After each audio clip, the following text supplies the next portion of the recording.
Philadelphia news, team of my heart. Sixers news, trade drama, and what really happened with Jimmy Butler. You remember that 2018-19 Sixers squad loaded with talent, but missing something crucial. Butler just opened up about his time in Philly, and his words hit hard. Accountability, communication. It was all broken. Now, as he joins Steph Curry in Golden State, he's exposing what went wrong in Philly. What does this mean for the Sixers moving forward? Stick around because you need to hear this. Jimmy Butler isn't holding back. And if you watched that 2018-19 Sixers team, you know exactly why this hits different. You had Joel Embiid dominating in the paint. Ben Simmons running the floor like a freight train. Tobias Harris added as another scoring threat. And Butler, the ultimate competitor, the one who thrived in chaos, lived for the big moments, and played with an intensity that made you believe a championship was possible. But something was missing. Something was off. And now, Butler is telling you exactly what it was. Accountability. That's the word he keeps coming back to. And if you think back to that season, it makes perfect sense.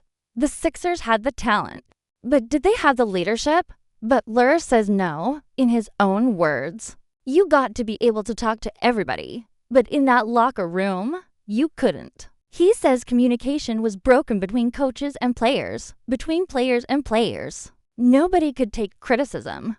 Nobody wanted to hear the hard truth. And if you remember how that season ended, you know exactly what he means. Kawhi Leonard.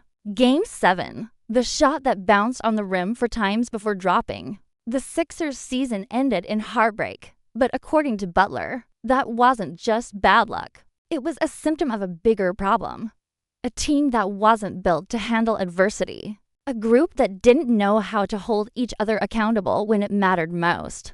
And if you're being honest, you probably saw it to think about that infamous locker room tension. Brett Brown trying to hold it all together. Butler pushing for more structure, more discipline, more honesty. But instead of embracing it, the Sixers hesitated. And in the end, they let him walk. Miami saw the value. They built around him. They made the finals twice. The Sixers, they spent years searching for that same fire, that same leadership. And now, Butler is on the move again.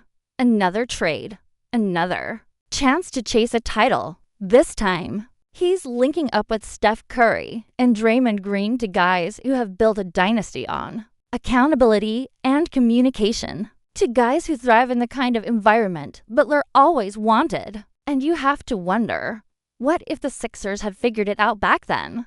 What if they had listened? Would Embiid already have a ring? Would Butler have stayed and led them to a championship? You've seen the Sixers rebuild, reshape, retool. But have they truly learned from the mistakes of the past? That's the real question. Because right now, you have a new core. Joel Embiid, Tyrese Maxey, Paul George. A team stacked with talent. But is the culture finally right? Will Nick Nurse be the difference?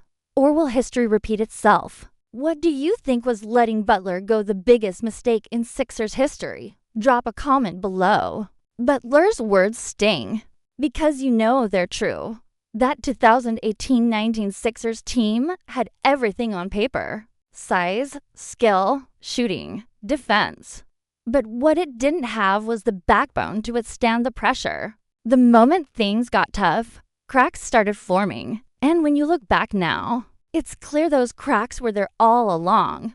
Think about the way that season unfolded. The Sixers made the bold move to get Butler, then doubled down by trading for Tobias Harris. It was an arms race in the East, with teams stacking talent to take down the Warriors. The Sixers weren't just collecting names, they were going all in. But instead of meshing into a championship-caliber team, something felt off. The chemistry never fully clicked. The leadership structure never solidified. And by the time the playoffs rolled around, you could sense the tension boiling over. Butler was supposed to be the guy who brought it all together. The veteran who had been through wars, who could show Embiid and Simmons what it meant to win at the highest level. But instead of embracing his mentality, the Sixers resisted it. You saw it in games. Some nights, Butler took over, willed the team to wins, looked like the leader they needed.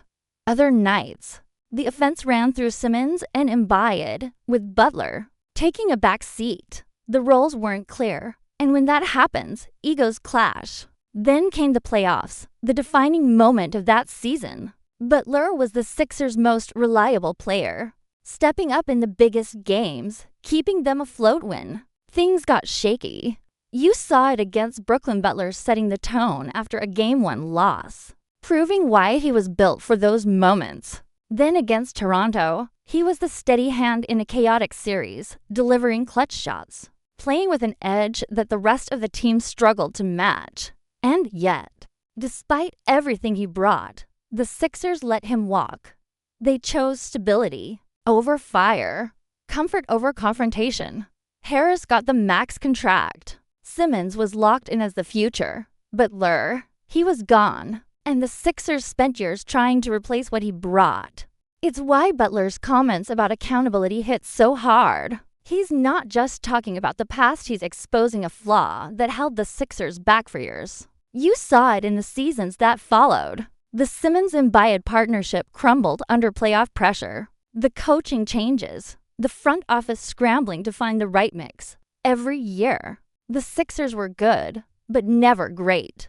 Contenders on paper, but missing something intangible. Now, fast forward to today, the Sixers have another shot.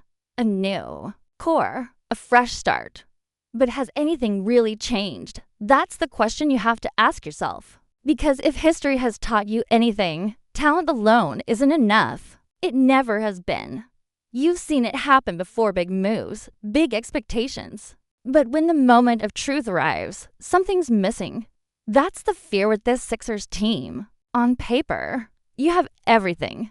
A dominant MVP in Joel Embiid, a young superstar in Tyrese Maxey, a proven playoff performer in Paul George, a respected coach in Nick Nurse. The pieces are there. But if you've learned anything from the Jimmy Butler situation, it's that talent alone won't get it done. That's why Butler's words still hold weight today. Accountability, communication, toughness. Those aren't just cliches, they're the difference between teams that win titles and teams that fall apart under pressure. And the Sixers haven't proven they have it. Not yet. Because when the playoffs come, it's not about highlights. It's about execution. It's about handling adversity. It's about trusting your teammates to tell you the hard truth, even when you don't want to hear it. That's what made Butler different. He never cared about feelings, he cared about winning. If you weren't locked in, he let you know. If you weren't pulling your weight, he challenged you. And yeah, maybe that rubbed some people the wrong way. But look at the results. He took Miami an 8 seed to the NBA Finals twice. Meanwhile, the Sixers have spent years searching for that same fire. So now, the question is, do you trust that this team is different? Do you believe that Embiid has learned from the past? That Maxey is ready to take that next step? That Paul George can be the missing piece? Or are you bracing for another second-round heartbreak? Because if the Sixers are going to break this cycle, it's not going to be because of a new roster. It's going to be because the culture changed. Because someone finally demanded more. Maybe that's Nick Nurse. Maybe that's Maxey stepping into a leadership role. Maybe it's Embiid deciding enough is enough. But if this team doesn't figure it out, you already know how this ends. And that's why you need to be locked in all season. This isn't just another year, this is a defining moment. Is this the team that finally puts it together? Or will you be having the same conversation a year from now, wondering what went wrong? Let me know in the comments, do you think the Sixers made a mistake letting Butler go? And more importantly, do you believe this team finally has what it takes? Hit that subscribe button and turn on notifications so you never miss out on breaking Sixers news, trade updates, and every major moment this season. Because if this is the year everything changes, you're going to want to be here to see it.